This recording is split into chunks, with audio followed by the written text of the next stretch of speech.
Slate just announced out of nowhere a brand new electric truck with hardware knobs and switches, y'all. Yeah. Seems like a lot of folks are ready for something like this. You know, an antidote to the digital economy in a time where every single thing inside of a car nowadays, if you look at the most recent like BMW X3, it's like one massive screen all the way across the dash. Nothing about it is analog whatsoever. This is the exact opposite. It has crank windows. It has analog switches that go ka-chunk. I think that this is kind of the right thing at the right time for people who are desperately wanting to experience some form of ownership that doesn't require an ongoing digital subscription. And this goes back to some of our prior predictions of analog resurgence. One thing we cover in the report this year is the resurgence of physical media formats. And part of the reason for that, there's a lot of fear in these communities of the digital versions are being altered from what I remember. They're also no longer available because it's no longer commercially viable. When these things start happening, people return to what is unalterable, their rock, right? And physical media represents that rock upon which they can build their identity, right? If culture is a mode of identity creation, then they need these tapes, these cassettes, in order to affirm that this is the way that I remember it and I can go back to it. The thing that is happening right now on the internet is this memory apocalypse. People on the internet have been scarred by the deletion of their very cherished memories. So it makes much sense that they veer towards either the hoarding on their own personal servers or towards physical media to hold those memories. Brian, where are you at? Chicago. What are you were like wearing old man headphones? Like these are hi-fi headphones? It's like, look at this. What is this? These are cool. Look inside these. They are cool. Are those the ones that you got that like map your brain? Yeah, I haven't actually tried mapping my brain yet, but they're supposed to scan my brain. These are the WorldCoin headphones. These are like the Mark of the Beast headphones. Yep. They're like they're sending 23andMe headphones about my brain. It's like, hold on. We're seeing a picture of Brian's brain scan. Oh, it came back empty. Oh, you do not want a picture of my brain scan. I'm sorry. It's not. There's other things going on in there than a typiple brain. That's very true. It might be an actual picture of something in there. That's true. It's literally just, it's like Brian's bedroom wall. You know, most teenage bedroom walls were like, you know, I don't know, pinups or something. It's like Marshall McLuhan Hall of Fame. It's like Dostoevsky, Marshall McLuhan, Norbert Wiener. It's a very strange. When I was a kid, I was really into like outdoor stuff, like history and frontiers stuff, and like that kind of a thing. Davy Crockett, like coonskin caps, yeah, totally. Mm-hmm. Like I was muskets. All in. Yep, muskets, the Revolutionary War, U.S. history. I was all in on all of that. That's great. And birds. I like birds and birds. I have no idea how we're going to get out of this. Well, this week. Hey, what's up, Alicia? Well, we'll get there. We'll get there. This week we have a lot on the show. We're going to cover a whole lot. Obviously, we have our weekly heroes and villains, and we're going to get into some Coachella coverage. We're going to do our weekly Tariff watch. We're going to talk about the new Slate truck because I think that is the fulfillment of a lot of things we've been predicting for years here. But before we get there, we have a brand new member to the team and someone who's been a collaborator for many years. Welcome, yes. Alicia Esposito to Future Commerce. Hello.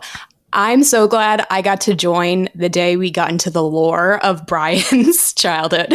Oh, there's so much more there. There's so much and more. I definitely envision a little Brian with a little coonskin cap, just like wandering on the side of the road. Do you know the Davy Crockett theme song, Brian? Yeah, of course. Can you give us a little bar of it? Well, now I've lost my voice because I've been talking so much. These B2B people are crazy. B to boring. Am I right? Doesn't have to be B too boring. Opposite. They don't. No, I'll tell you, they are booze to booze is what they are. You had an opening session, I think. You spoke.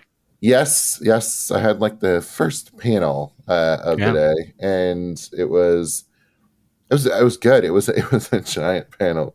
For the 6 people. Holy 6 people. Alicia, this is your bag. You spent many years covering the trade, and give us a little bit about you. And you're like a seasoned podcaster. You had a podcast that I listened to for many years. Give us a little bit of the CV and your coverage. You've covered that show, I think, in the past, maybe. For background, before joining Feature Commerce, I was with Retail Touchpoints for about 13 years. So I grew up in trade media, essentially.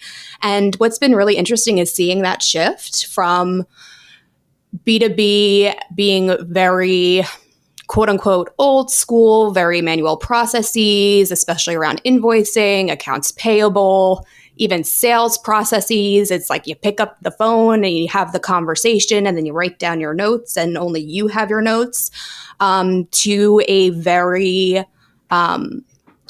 fluid experience on the back end. And it's largely mirrored by the front end experience that buyers now expect. So even if you're not Gen Z or millennial, like you have these great user experiences when you use Netflix, when you use Uber or Lyft, if that's your bag.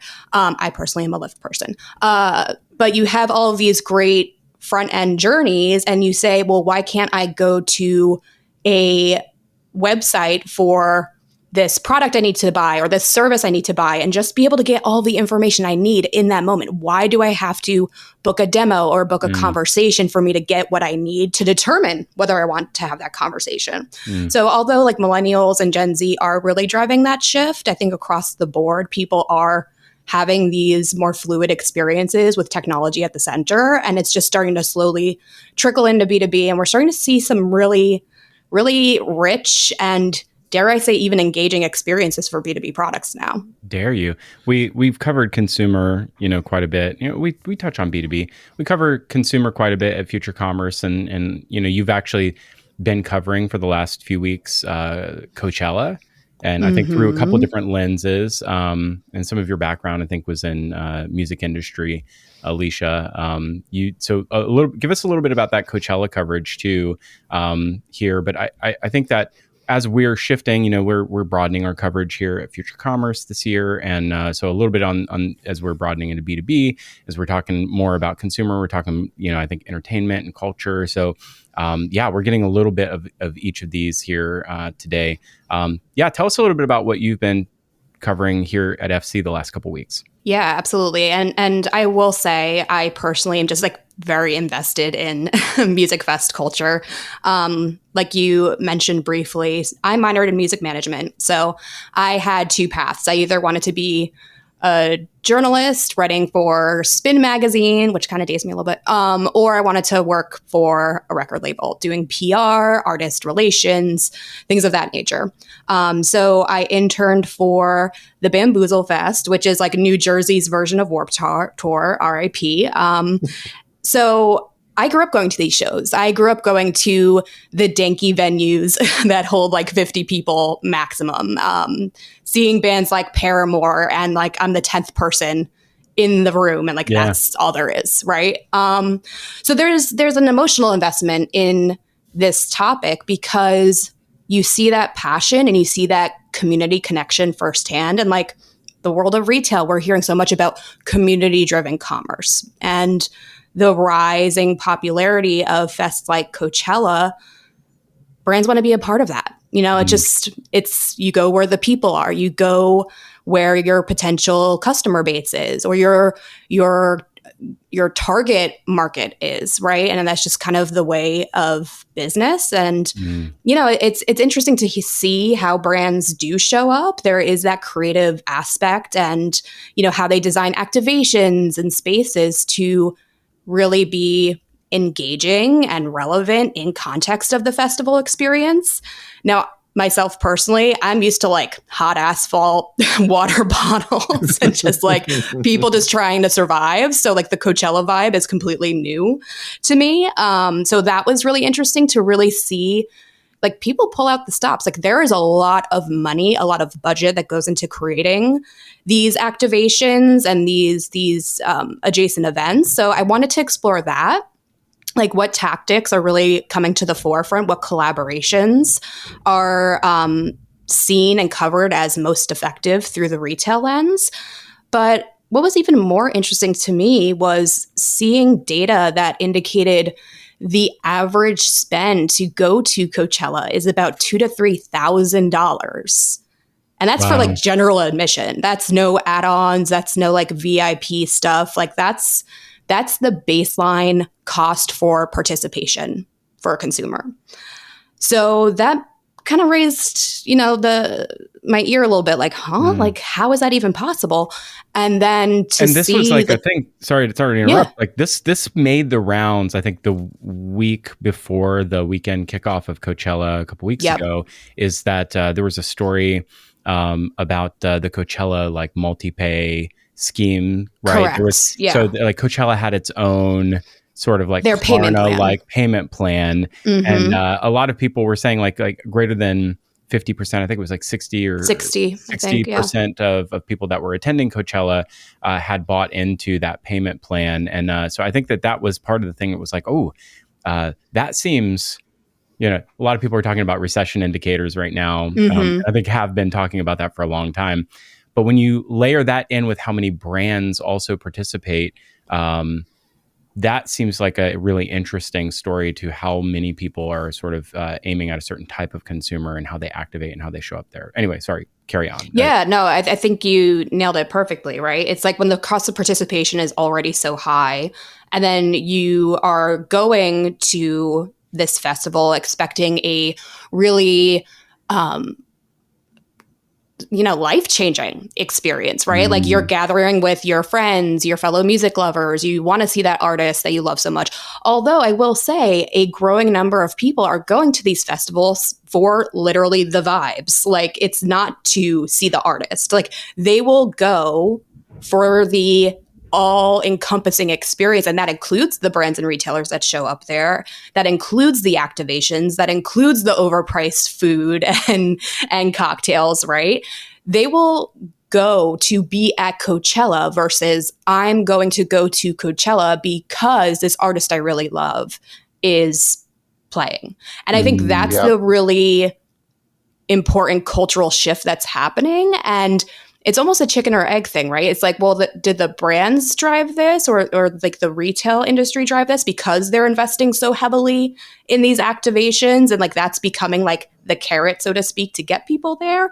Or is it that consumers actually legitimately want more from these experiences and not to just stand there and watch a music set? So it was a really interesting exercise to really dig in the psychology of it all and like what do people really want and expect from these experiences, especially because travel, concerts, festivals like Coachella, they're becoming the premier or priority purchases versus standard discretionary purchases. So that's like there are a few different dynamics at play. Seeing you kind of put that up against the other cultural affairs where you're starting to see the cost of participation rise too. So there's two separate pieces on Future Commerce Insiders that you published in the last couple of weeks. The first was Insiders 190, which I believe is City of Coachella Population and Debt. I believe was the first one. And so it really talks about the, all of these premium experiences, one of which, I think even has some of these talks about, the sort of like posting pictures of menus at things like F1 and the menus are wild. They're wild, right? And how even, some brands that don't even participate at some of these, like, I don't know, and this goes back a long way, like, Woodstock 99 having, $12 water bottles. But AI now allows brands that don't participate in these festivals to get in on sort of the memification of it. Like Breeze, for instance, added their can to the F1 race last year for like $1 million to their menu. And so, the sort of like cultural participation, even if you're not part of Coachella, is brands are also trying to be part of the discourse, even if they're not activating there. But, caviar tots are just part of the standard fare now, and spending $40, $50 on nachos seems to be like, this is just what we do now. This is how you experience something like this. This seems like only an experience that the top 10% of people can afford.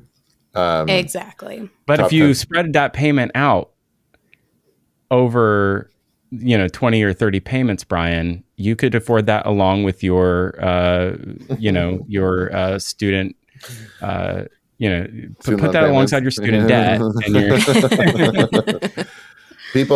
I've heard that people are giving up on college. They're just going to Coachella instead.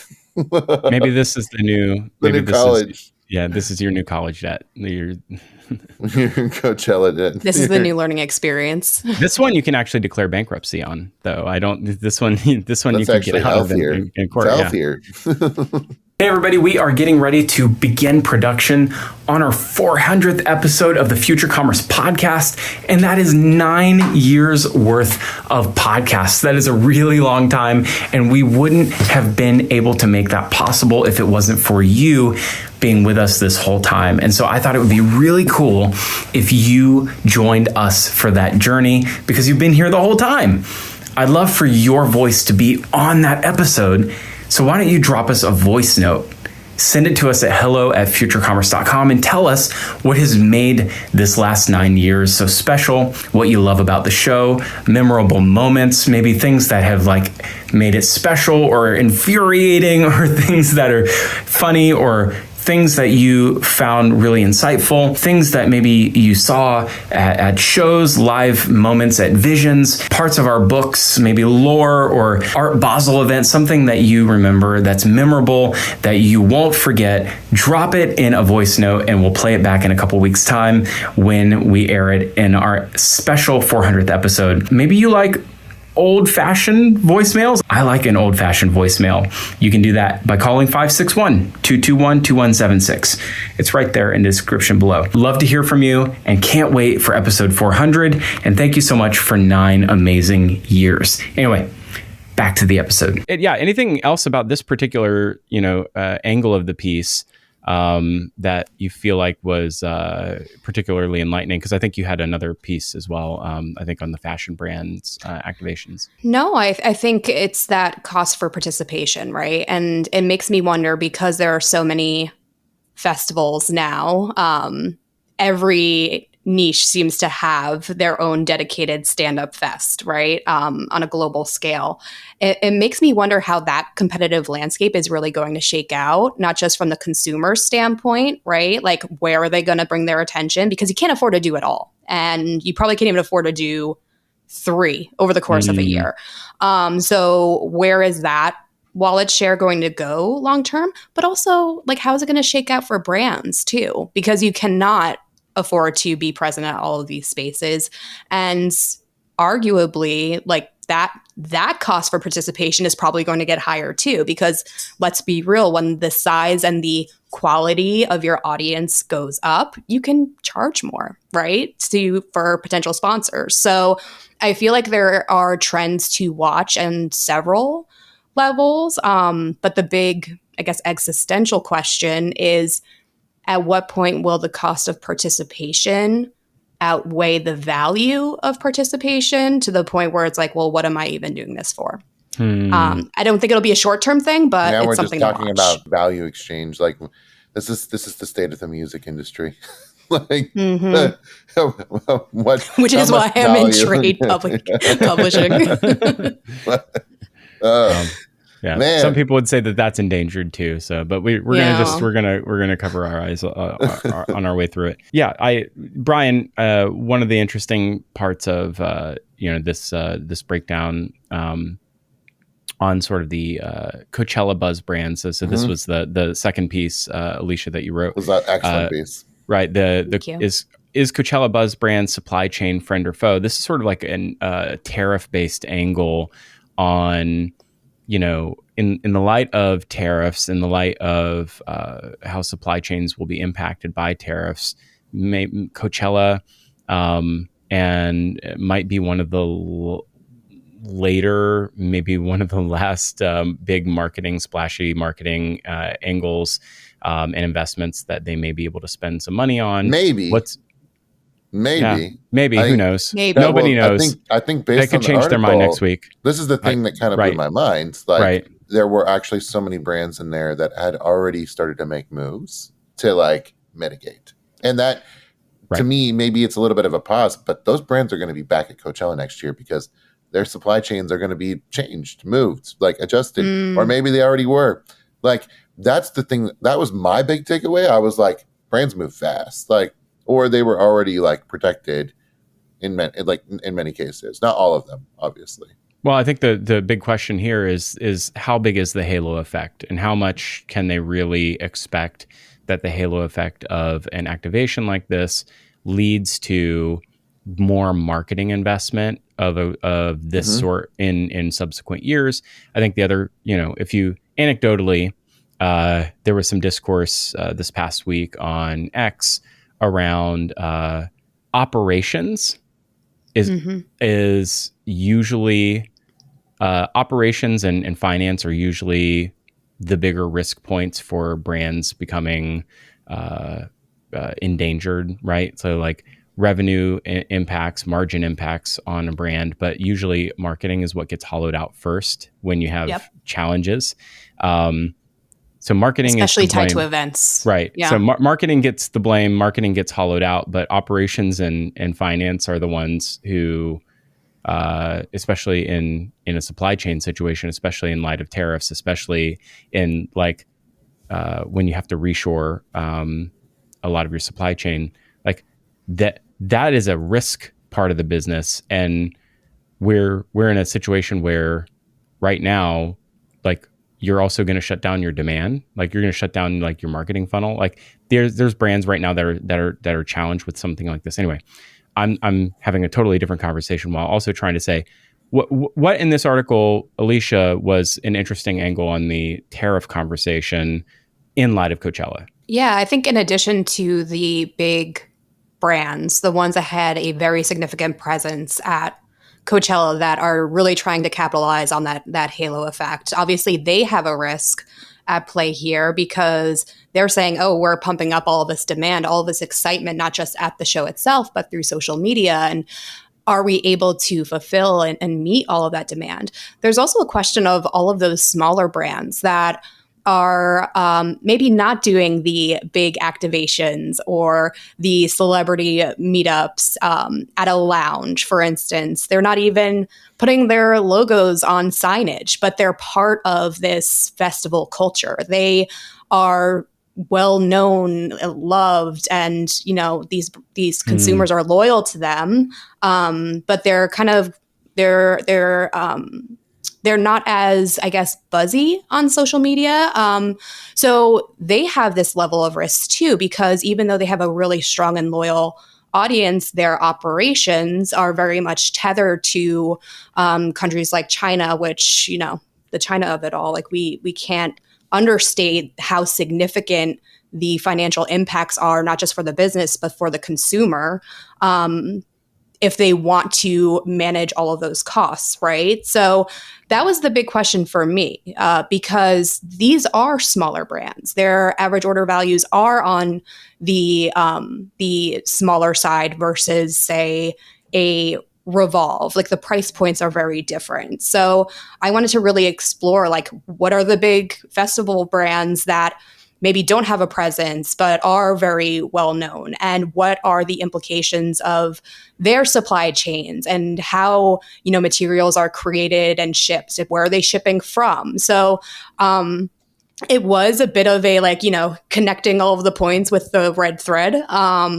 But it was interesting because these are businesses that are going to be impacted long term. And I'm curious to see what approach they're going to take, where that impact's going to be felt, and to what level, how much is going to be put on the business versus the consumer, and how are they going to communicate that? Because we have seen and we have covered very different approaches to how brands are tackling this tariff conversation. Like, are they really being transparent? Are they using it as a marketing ploy?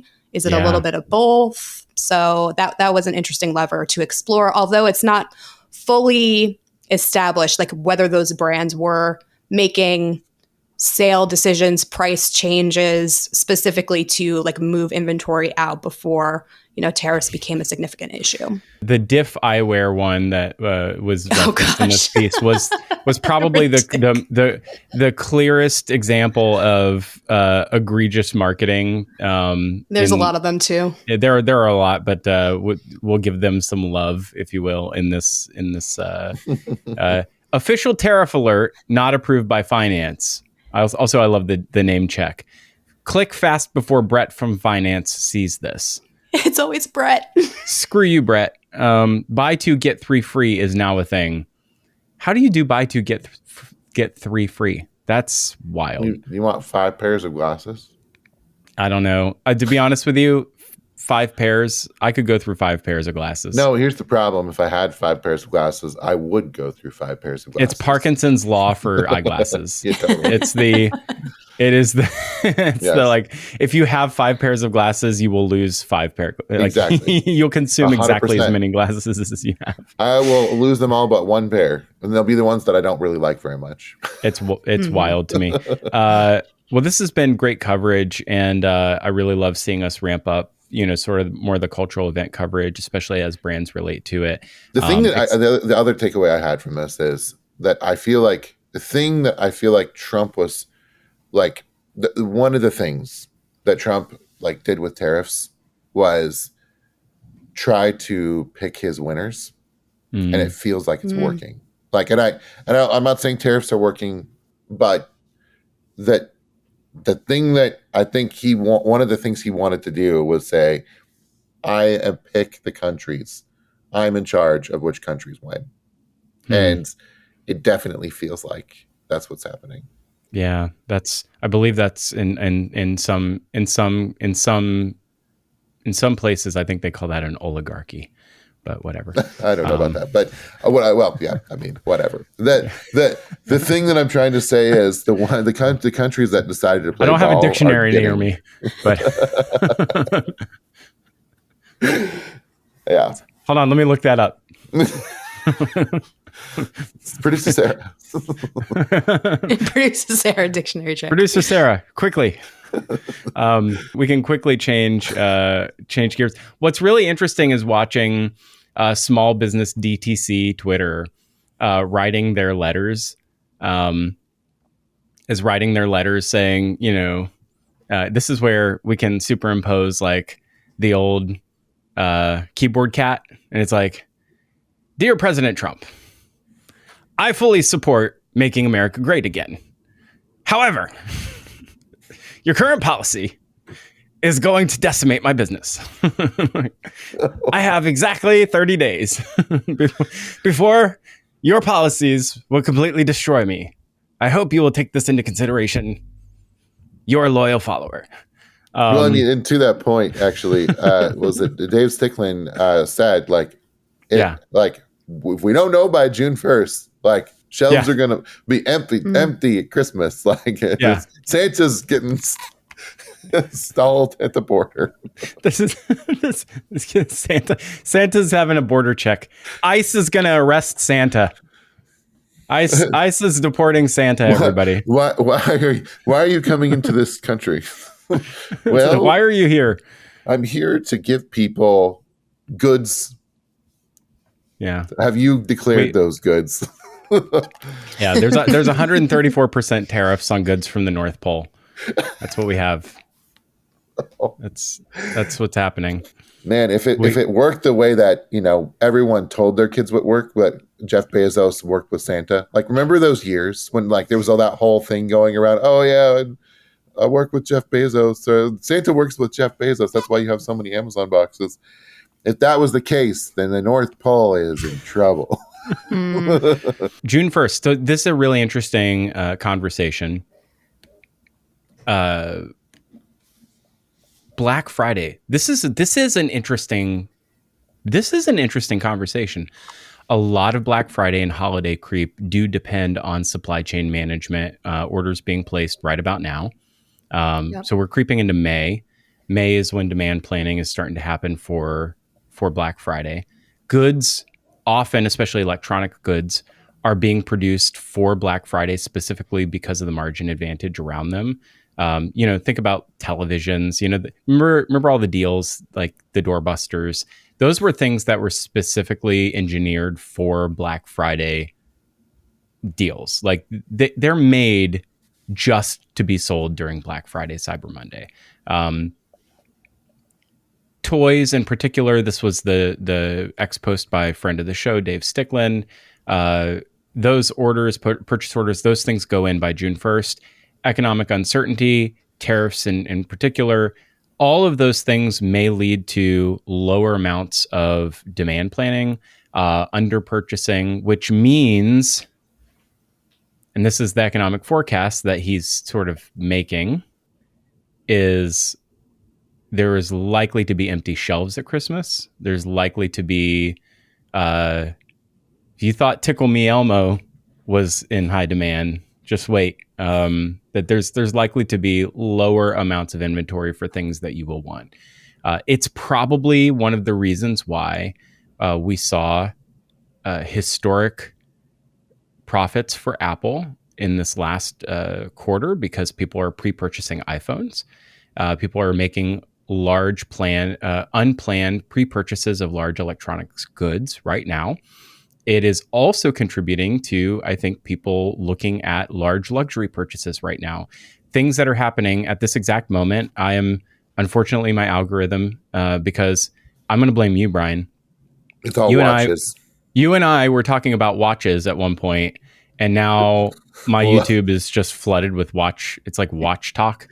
This is your fault, actually. It's not my fault. I looked at a watch for you one time, and now all I have is watches on my YouTube. You looked at watches for me multiple times, actually. I looked at a watch for a talk, actually. When I was working on the Seiko thing for this upcoming talk I have for Visions, and now all I have, it's like, you poison your algorithm with one search and it's over. You know what I mean? Clicked on a watch one time. You click on a watch one time and it's like, that's all. Next thing you know, it's like, all I have is ASMR watch repair on my YouTube. I'm not going to lie. Of the time. I 100% put a bid in for a watch.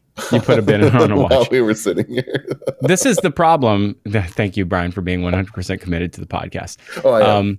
That was for the bit. Don't worry. This is but this is the thing that's happening is in every corner of my algorithm, everybody is concerned about tariffs, and they're all using tariffs to justify consumption. So I'm going to ask you both. Like, buy stuff. Oh boy. I'm going to ask you both. Have you ever heard of GAS?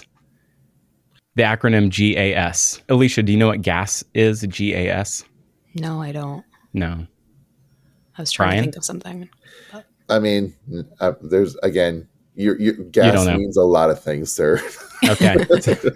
So musicians use this term GAS, and they say they have GAS. And what it means is it's like an understood thing. GAS is gear acquisition syndrome.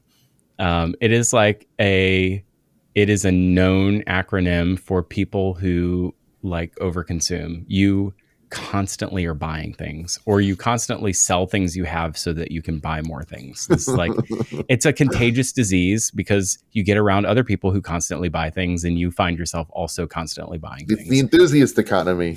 YouTube makes this 100 times worse. It just constantly makes you want to buy things.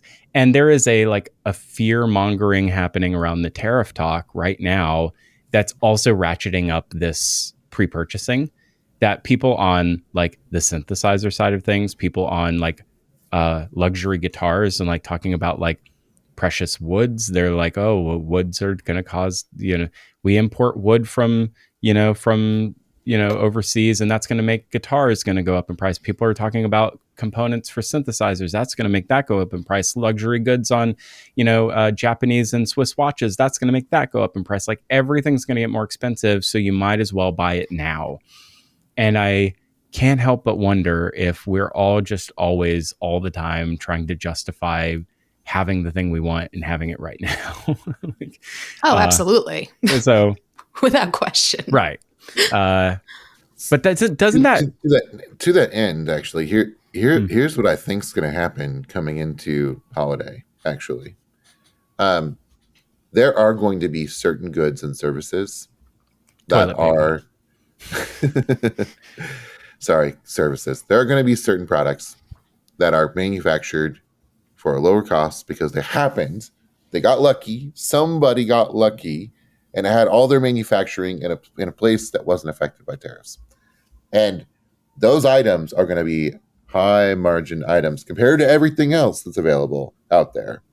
And so the fact that YouTube is so influential and there's so much fear and there's so much whatever right now is the easiest and best time to influence people to buy a certain type of product. And so do you remember when there was excess hibiscus flavor?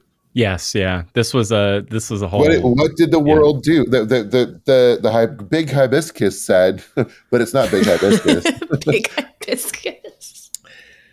The CPG brand said, we have all of this extra hibiscus flavor. We need to turn this into something, and they found a way to stoke and create desire. Yeah, and and some people were like, I'm an influencer, and I made the world believe that. And then, no, actually, it's big hibiscus all along. It was big hibiscus all along. And I actually believe that's what's about to happen with whatever gets produced in the countries that were less or not affected by tariffs. So get ready for whatever it is. It's going to be something different, but you're all going to want it. Everyone's going to want it. Alicia, question, do you buy aftermarket or, used things as opposed to new things ever? Is that yes. Yeah. Yeah. I was going to say that's part of the conversation now is what does this mean for resale? And it's been building for a while, but I wouldn't be surprised if we see even more activity because to your point, I think people look for reasons or ways to validate their buying behaviors, especially if it's luxury goods or fashion items, something that is a bit more discretionary. Yeah. And they can say, well, I cleaned out my closet, so I got rid of all of these things. I need to get something else to replace those. And typically, and I know this from personal experience, those items tend to be priced significantly higher than what they sell, what they give you for those old items that you ship to them. So it's just usually how it plays out, coincidentally. And the aftermarket tends to respond to, it moves sympathetically to the, to the actual, originating market, to the cost of the, the firsthand, whatever. I have this weird brain fog lately, you guys. I don't know what it is. But when the authentic good itself, direct from the manufacturer, is raising in price, like we saw with the constrained availability and supply of automobiles because we couldn't get chips from China during the pandemic. What happened to used cars? Used car prices rose in response. I know because I sold my used car for a pretty penny during the pandemic, and I rode my bike for 20 months instead. And so I feel like there's an opportunity coming too for I don't know. There's probably, we have a lot of supply of a lot of things in this world that are probably sitting by idly to become available on a secondary market too. I have to believe there's has to be, fear not, people who want luxury watches and synthesizers. I'm sure there's plenty to go around, is the thing I'm trying to say. I think you're right about that. Yeah. The watch that I'm just bid on momentarily, or seconds ago, I should say, in real time, that watch was brand new on eBay. Plenty of those. There's plenty of brand new watches on eBay. Yeah.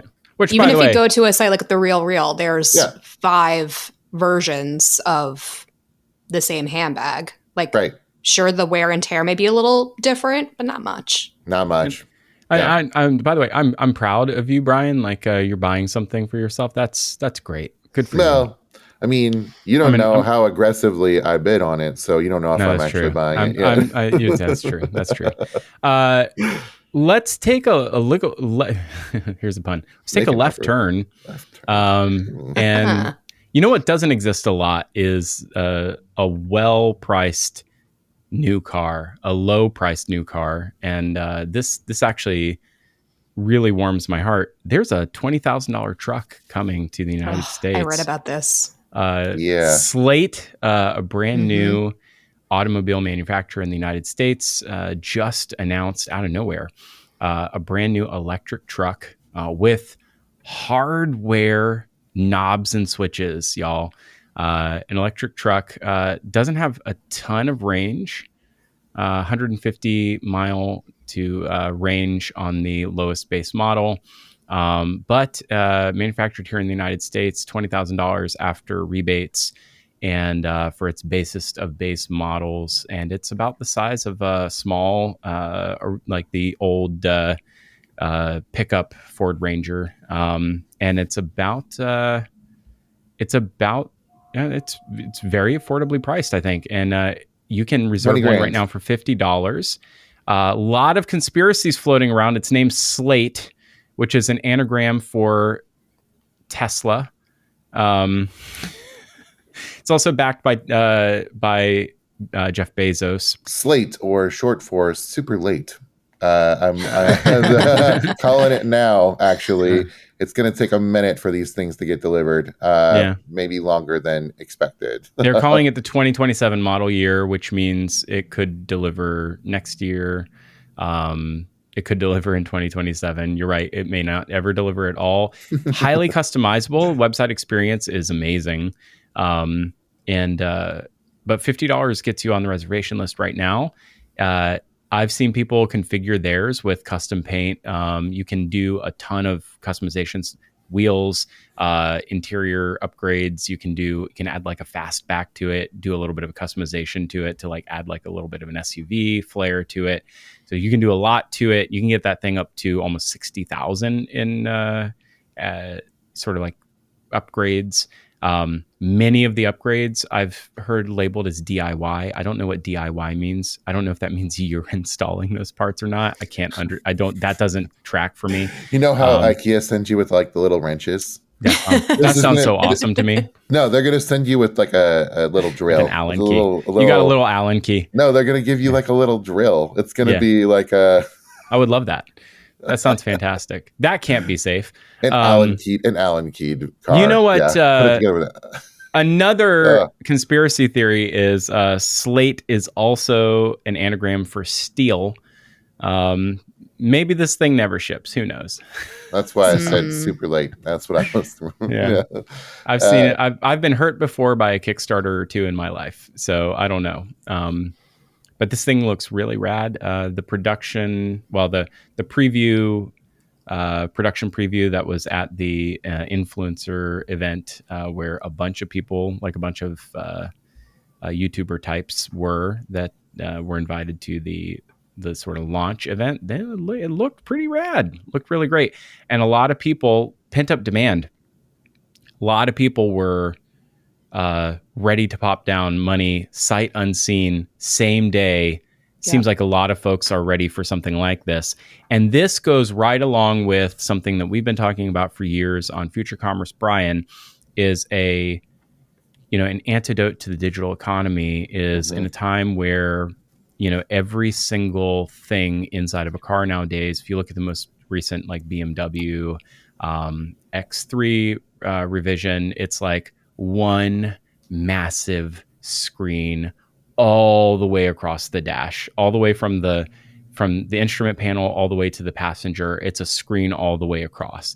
And, the instrument panel is screen. Nothing about it is analog whatsoever. This is the exact opposite. It has crank windows. It has like milled, like analog switches that go ka-chunk. And I think this is like the pendulum swing back to, people know there's a whole group of people that will buy this that never grew up with a crank window or a hardware switch in their car ever. And I think that this is kind of the right thing at the right time for people who are desperately, wanting to, experience some form of ownership that doesn't require an ongoing digital subscription, doesn't require some sort of ongoing form of digital immersion or screen, screenification of things.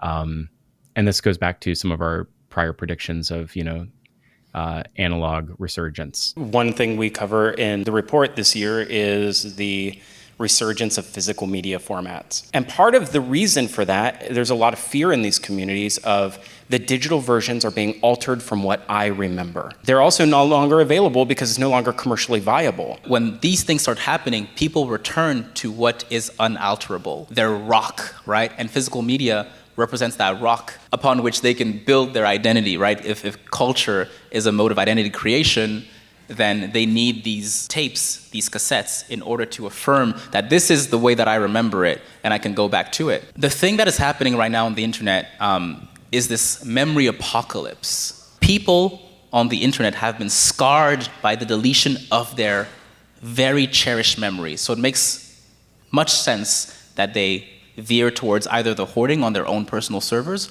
or towards physical media to hold those memories.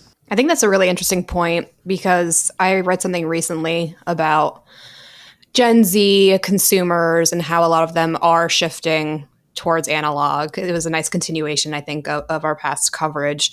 And they interviewed these consumers individually saying like, well, why? Like, why are you buying a flip phone? Right. And it was like, well, I've never known something like this would exist. Like I've never seen it like out in the wild. It's like, one of them said, it's a form of rebellion for me, which I thought was really interesting. I was like, like I never thought about it that way. And I think there is a desire for some people to be so untethered from the constant connectivity and data sharing of it all. So I think it's right in line with where a lot of younger consumers are trending towards. Like they're opting out of opting in a lot of ways. So it'll be interesting to see whether they can fulfill the demand and what demos really gravitate towards it. There's that. There's Brian too. I mean, we have this piece that just went up on Future Commerce Insiders too about sort of the vinylification of commerce is like people want analog. We're seeing that in media, right? People are I had a movie. This just happened to me. I had a movie that I purchased on Movies Anywhere, not too long ago, and we went to go find it the other night, and it was gone. And it said like this title is no longer available because Viacom has decided that they no longer stream it anymore. And I'm like, I bought that with my own money, and it's gone. So I'm like, but I thought I bought that. I didn't get my money back. And this is why having like the physical piece of media is so important, is that unless the Viacom tribulation force comes in my house, they can't take that away from me. Brian, what's your thoughts on the hardware vehicle, Yeah, long have I desired to see a cheap truck released in the US, and I've always thought it would kill. I have always thought it would kill. And in fact, I've talked about how I was this on After Dark or whatever, how I even wanted to like fly down to Mexico to drive one of the Toyota trucks that was customizable over the border and pay the fee. Like this has been on my mind. And Jesse Tyler, who's long helped with creative at Future Commerce, he bought his little truck as well. I think Future Commerce is in on little trucks. This has been a long running thing. I also was a little bit taken aback, and this was de-emphasized in the marketing of this truck, that it was electric.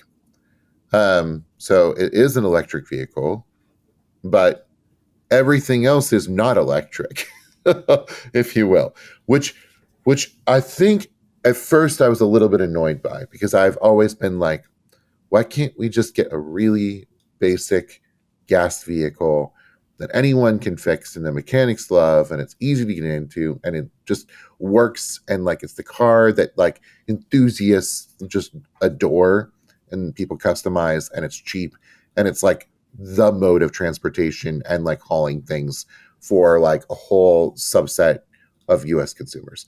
And like that's been my vision and hope and dream for America, a more American transportation. I should say my near-term vision. I have a long-term vision.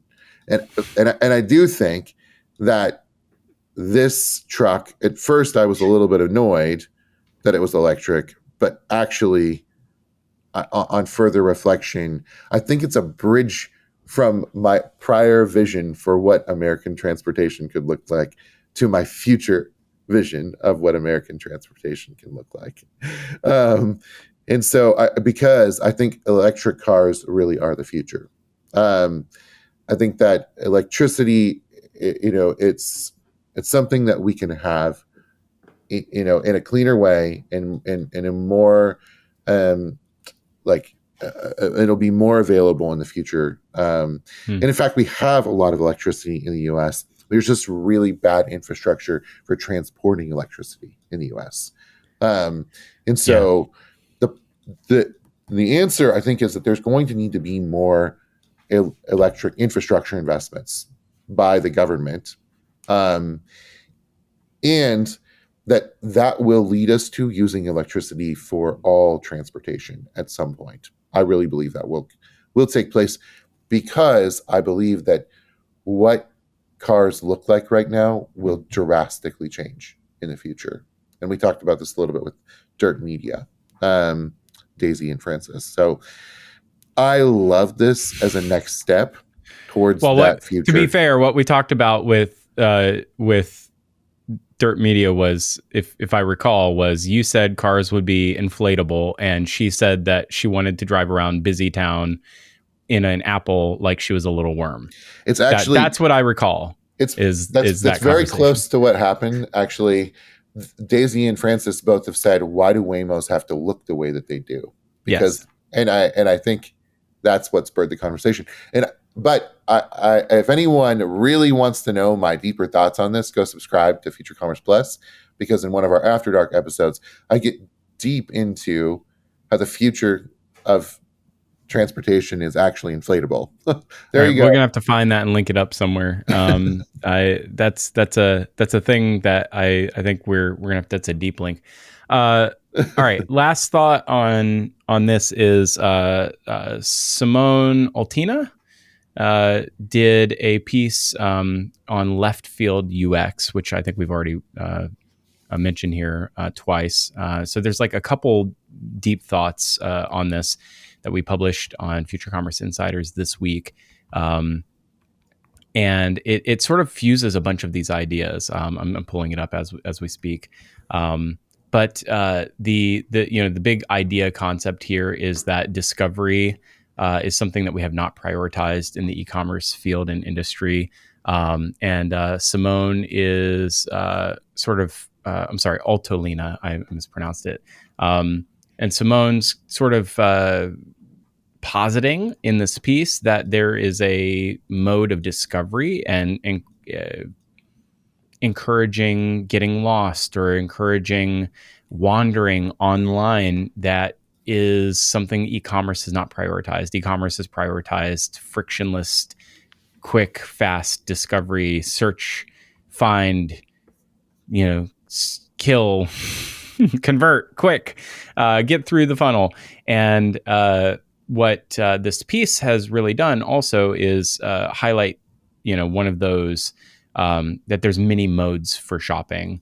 We've prioritized one mode above all. Another thing is this idea of Leftfield UX, and sort of so what Simone has done is really related a couple different analog discovery modes.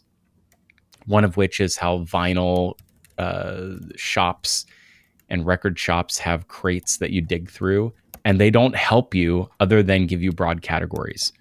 Really, they show you here's like rock, or here's grunge, or here is jazz. And they might have, if you're really lucky, a couple, a little wayfinding. There might be alphabet, little alphabet placard. There might be a couple major bands, a couple placards in there, but they want you to flip through every single record. And that, like, if you are into vinyl, it is your joy to dig through every crate. It is part of the joy is spending time. And so it is meant to dig. And so what Simone actually puts into this piece, I think is really, really brilliant, is this idea that there is a new type of UX that prioritizes less preoccupation with efficiency and more around discovery. And Simone calls it Leftfield UX. It's a great piece. I also think that it also talks a little bit about this idea of like tactile, switches, and kind of like lends itself to this idea of like hardware-ish, component-ish. Makes me feel like there's a new wave of design that makes it feel like we're onto something that feels very much like a return to analog, maybe a little more skeuomorphism. Makes me feel like that piece I wrote last year around reverse skeuomorphism, where we're bringing skeuomorphism back to digital design. And, maybe that's what Slate is all about, is that we're digital detoxing. We're bringing back these old design paradigms, both into the digital world and maybe back into the analog world too. So that's that. That's kind of the end of the docket today. And we're going to get into heroes and villains. But before we do, I want to remind you all that we have our Vision Summit coming up in New York City, and it's coming to the MoMA.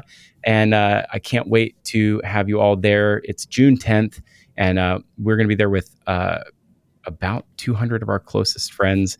When we get to New York City, we're going to have a half day of intense thought and creativity, and we're going to ask you who holds the vision in your organization, and we're going to challenge you. Are you a builder of worlds in that organization?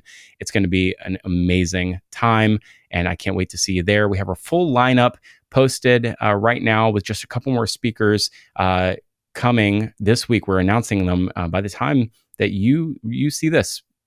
There's a couple surprises there for you. Go right now to futurecommerce.com/visions and see who's speaking. One of my favorite musicians and world builders, Andrew Huang. He is our major keynote. Can't wait for you to see him and so many more. futurecommerce.com/visions, June 10th, and there's just a few more tickets left. Our early bird is just a couple days away from ending. If you're watching this on the Friday, when this drops on the YouTube, there's like 24 hours left. That's it.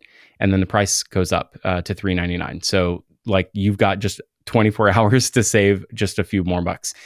Go right now, futurecommerce.com/visions. June 10th, we'll see you at the MoMA, and it's going to be an amazing time for our fourth year of Visions at the Historic Museum of Modern Art, Visions, and we'll see you there, futurecommerce.com/visions. All right, heroes and villains. Brian, who's your hero of the week? Slate for sure. Hero truck. I'm very excited about it. I almost considered paying $50 to get on the list. I'm very, very bullish on these types of products. So I was actually in my truck just this past week wishing that I had an analog window roller, because my right window electricity has been a little bit spotty lately. It scares me. I'm like, go back up quick. Don't get it down. I was like, if this is only a manual thing, then I would never have to think about it. I like things that are durable, that I don't have to deal with, that I can just rely on and I can use without worry. Those are my kinds of experiences. I like to beat things up and use them forever. Ain't that the truth? All right. Alicia, are you prepared with the hero of the week? I think so. So my hero of the week is Walmart, and I'll explain why. Ooh. So Walmart won a couple of Webbies recently. for Walmart Realm. And I know this is something that we've been covering quite a bit on Feature Commerce. I've really dug into this world of, spatial commerce, the metaverse, whatever you want to call it, gaming. I just think it's such a fascinating space and there's so much potential.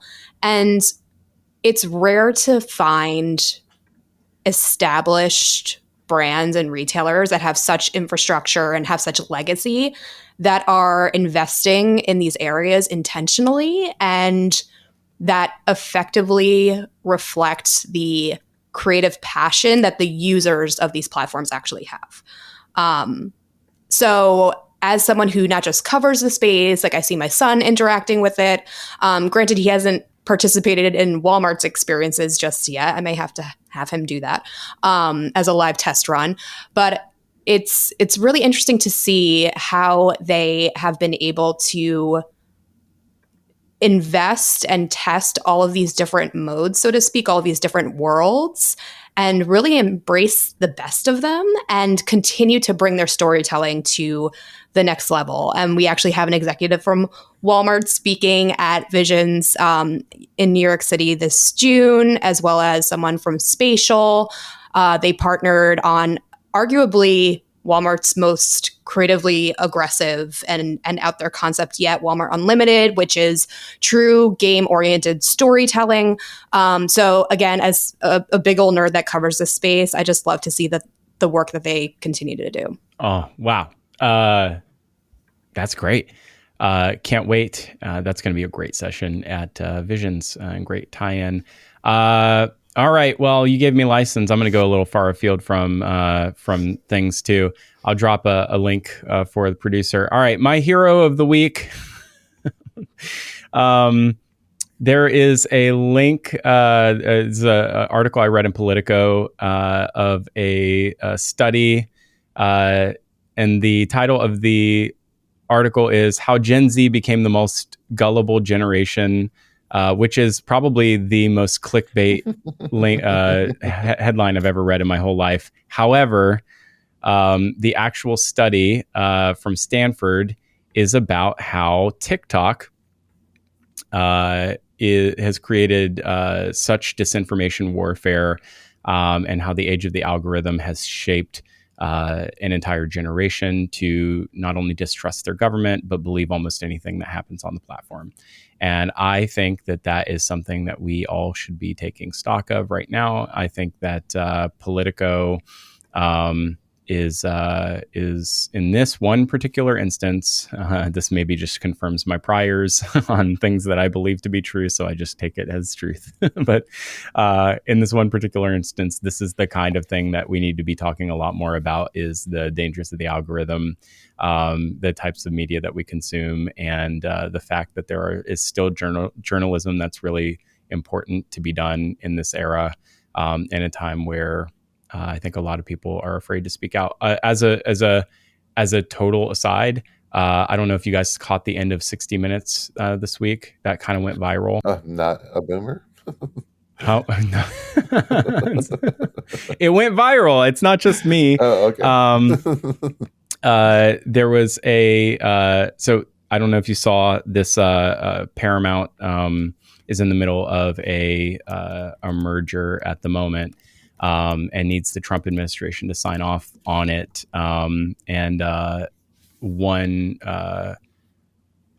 Basically Bill Owens, who is the executive producer of 60 Minutes, quit after 37 years at CBS News because they no longer created an environment for him to be able to report objectively on the news, because they needed him to tamp down his ability to report so that they could get the merger cleared by the Trump administration. I think that journalism is my hero of the week. I think that these kinds of things are necessary and important in the era that we live in, and I think will become increasingly rare going forward. So I love that. Snaps. Says the journalism major. I digress. Sorry. Villain of the week, Brian Lang. Villain of the week is Coachella. I mean, you stole mine. Dang it.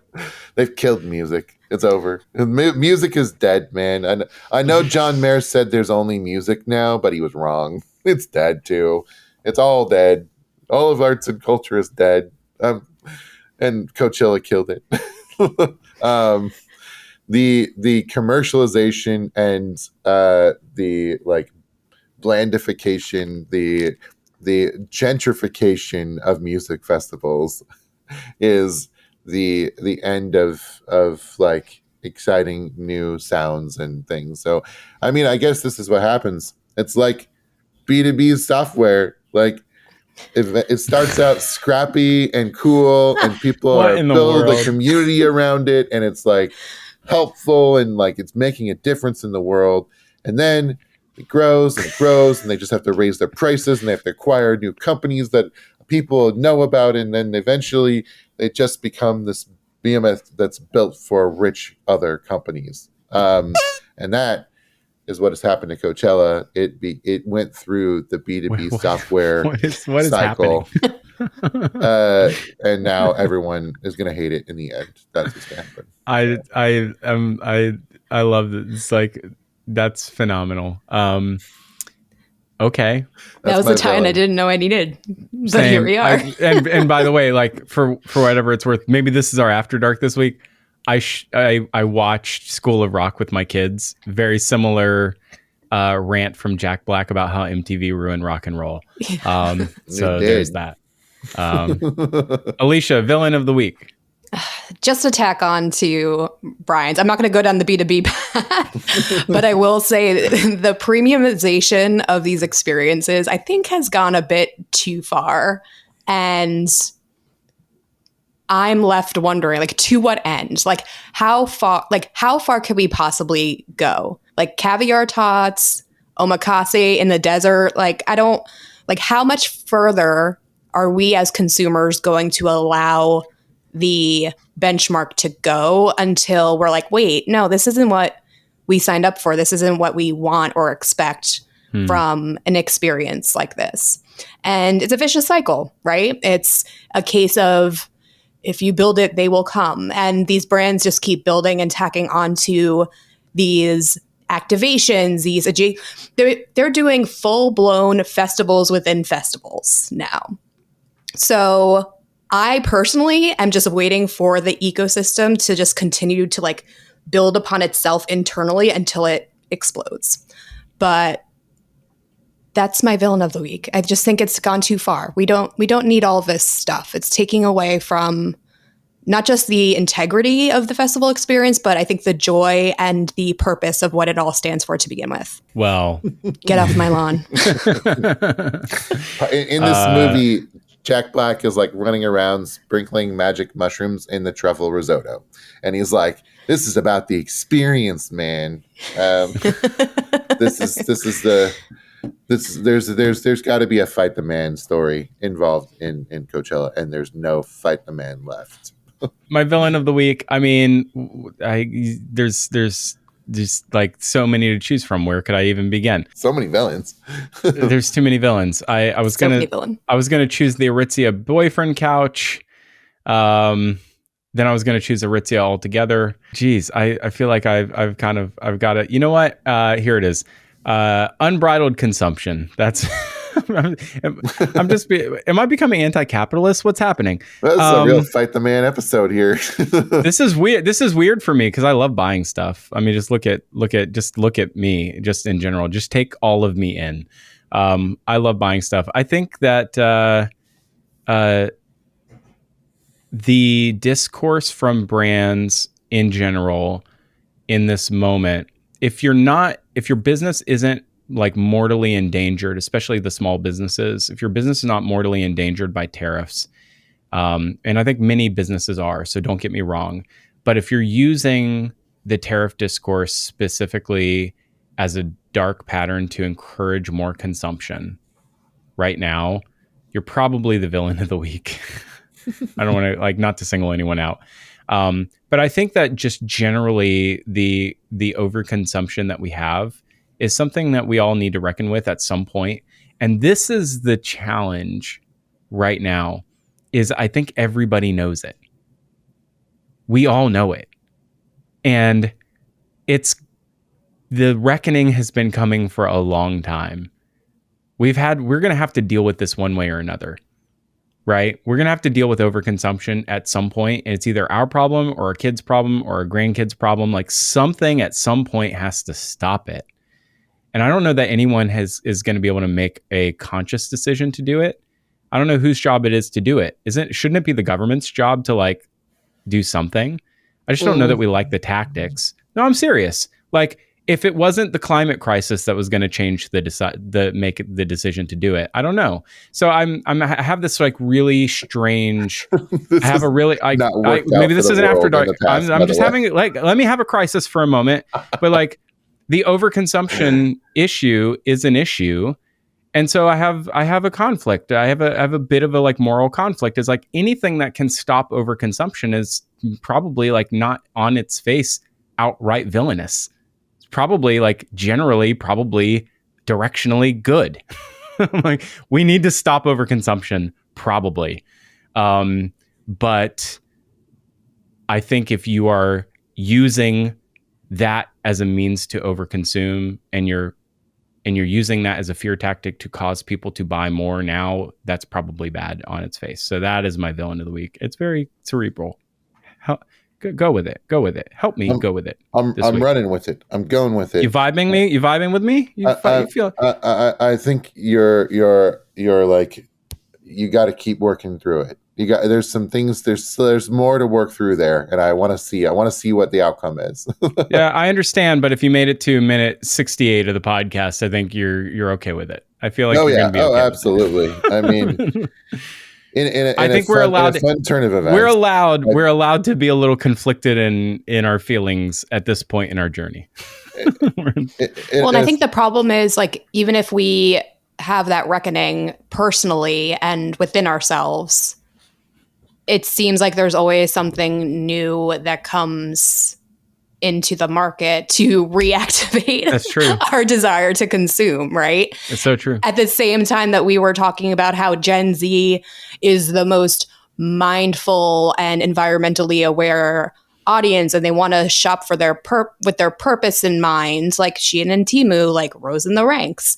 And also at the same time, the rise of organization influencers where like their entire livelihood depends on like taking things out of packages and putting them in tinier, prettier packages, which is a whole other field of consumption.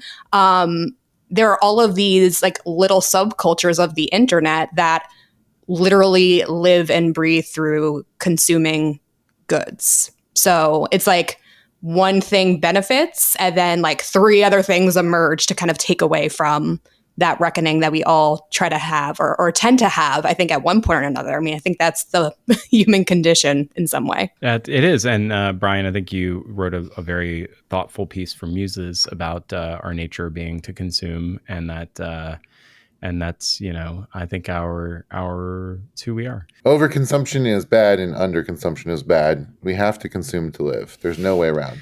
And Goldilocks consumption. That's what we're looking for. Goldilocks consumption. Exactly. Great. In a lovely twist of fate, I got the watch. There we are. And all was right with the world. Well, thank you for watching Future Commerce. Wow, we really went there on this episode. If this conversation sparked something for you, like, subscribe, follow, and so you can consume more of this wherever you get your podcasts and right here on YouTube. And it helps others find this conversation and join in on the conversation. If you want to bring more Future Commerce into your world, like this, the Lore Journal. I should have mentioned this at the top. Lore, this is our new 280-page journal, and we have 4 other pieces of print just like it. You can see it here on YouTube on this shelf behind me. We got a lot of print at our print shop at shop.futurecommerce.com. You can check it out where commerce meets culture and beautifully crafted journals, prints, zines, and other collectibles. We got a lot there for you. We want you to check it out. You can bring this into your world. We do like analog switches and buttons, but also books. Put this on your coffee table, on your bookshelf. This is going to last a lot longer than that email that we're going to send in your inbox. And I dare I say this is more beautiful and durable as well. So we'd love for you to go get that. shop.futurecommerce.com. And remember, commerce shapes the future because commerce is culture. We will see you next time.